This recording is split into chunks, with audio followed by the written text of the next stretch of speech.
ఆనాడు రాజంజాయి మిల్లులలో పరిశ్రమలు రాణిస్తే అవి కాలగర్భంలో కలిసిపోయి, అందుకే ఈరోజు ఈ వరంగల్ ప్రాంతంలో టెక్స్టైల్ పార్కును అభివృద్ధి చేసి ఆ పరిశ్రమను ముందుకు తీసుకెళ్లి మా పద్మశాలి సోదరులకు అండగా నిలబడి టెక్స్టైల్ పార్కును అంతర్జాతీయ స్థాయిలో అభివృద్ధి చేసే బాధ్యత కాంగ్రెస్ పార్టీ తీసుకుంటుంది.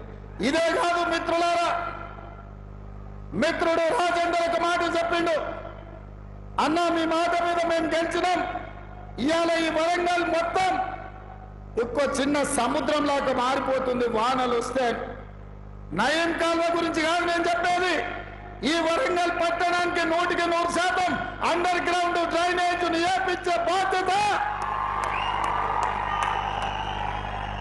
వరంగల్ అంటే పేరుకే స్మార్ట్ సిటీ కాదు, చూడడానికి చెప్పుకోవడానికి అంతర్జాతీయ స్థాయిలో పెట్టుబడులు వచ్చినప్పుడు ఒక అందమైన నగరంగా, చారిత్రాత్మకమైన నగరంగా, 1000 స్తంభాల గుడిలతో పాటు కాకతీయ సామ్రాజ్యంలో నిర్మించిన గొప్ప గొప్ప చారిత్రాత్మకమైన కట్టడాలకు పేరు తెచ్చే విధంగా, వన్నె వచ్చే విధంగా వరంగల్ పట్టణాన్ని అభివృద్ధి చేస్తాం. ఇదే కాదు, మీడియా మిత్రులారా నా మాటగా రాసుకోండి, ఈ వరంగల్ పట్టణానికి హైదరాబాద్ నగరంలో ఉన్నట్టు ఔటర్ రింగ్ రోడ్డుతో పాటు అంతర్జాతీయ ఎయిర్పోర్ట్ ఎట్లయితే ఉందో మీకు కూడా వరంగల్ ఔటర్ రింగ్ రోడ్డుతో పాటు మీకు ఎయిర్పోర్టును నిర్మించి సరాసరి విమానం వరంగల్లో దించే బాధ్యత మా ప్రభుత్వం తీసుకుంటుంది. వరంగల్ పట్టణానికి మహర్దశ కల్పించే బాధ్యత నేను తీసుకుంటా అని చెప్పి మా మిత్రులకు నేను తెలియజేస్తున్నాను. మిత్రులారా, సాధించిన తెలంగాణ రాష్ట్రంలో 10 సంవత్సరాలల్లో అద్భుతాలు చేసి ఉండొచ్చు, వరంగల్ నగరాన్ని మహానగరంగా మార్చి ఉండొచ్చు.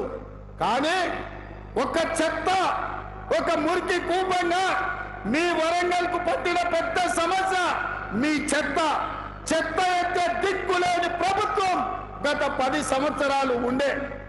అందుకే వరంగల్ పట్టణాన్ని పట్టి పీడిస్తున్న ఈ చెత్త సమస్యకు తొందరలోనే శాశ్వతమైన పరిష్కారాన్ని చూపించి మీకు కరీంనగర్కు, ఖమ్మంకు కలిపి పెద్ద ఎత్తున చెత్తను సేకరించి విద్యుత్తును ఉత్పత్తి చేసి జాతీయ స్థాయిలో మంచి పేరు తెచ్చే విధంగా ఈ ప్రాంతానికి పెట్టుబడులు తీసుకొచ్చి ఈ ప్రాంత చెత్తను శాశ్వతంగా పరిష్కరించే బాధ్యత మా ప్రభుత్వం తీసుకుంటుంది.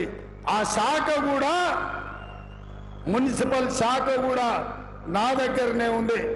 ఎవరికో మంత్రి కూడా చెప్పాల్సిన పని లేదు. నేనే స్వయంగా వచ్చి వరంగల్లో కూర్చొని ఈ వరంగల్ యొక్క సమస్యను పరిష్కరించే బాధ్యత నేను తీసుకుంటా.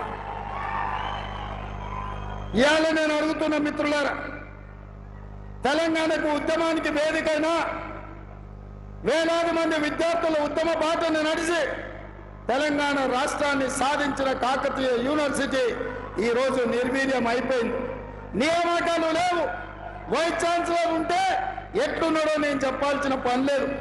అందుకే రాబోయే కొద్ది రోజుల్లో కాకతీయ యూనివర్సిటీకి కొత్త వైస్ ఛాన్సలర్ను నియమించడమే కాదు, ఉపాధ్యాయులను అందరినీ నియమించి పేదల బిడ్డలకు నాణ్యమైన చదువును అందించే విధంగా కాకతీయ యూనివర్సిటీ ప్రక్షాళన చేసి మీకు అంతర్జాతీయ స్థాయిలో చదువులు చెప్పించే విధంగా మా ప్రభుత్వం యొక్క నిర్ణయం ఉండబోతుంది. ఎందుకంటే విద్యాశాఖ కూడా నా దగ్గరనే ఉంది మిత్రులారా. అదేవిధంగా ఈరోజు విద్య, వైద్యం, అక్కడ హాస్పిటల్లో అర్ధాంతరంగా నిర్మాణం ఆగిపోయి ఉన్నాయి. హాస్పిటళ్లను పూర్తి చేసి హైదరాబాద్కు రావాల్సిన అవసరం లేకుండా ఏ అవసరం ఉన్నా ఉత్తర తెలంగాణ మొత్తం వరంగల్కి వచ్చే విధంగా వైద్యాన్ని కూడా రాణించి ఈ ప్రాంతంలో అభివృద్ధి చేసే బాధ్యత కాంగ్రెస్ పార్టీ తీసుకుంటుందని చెప్పి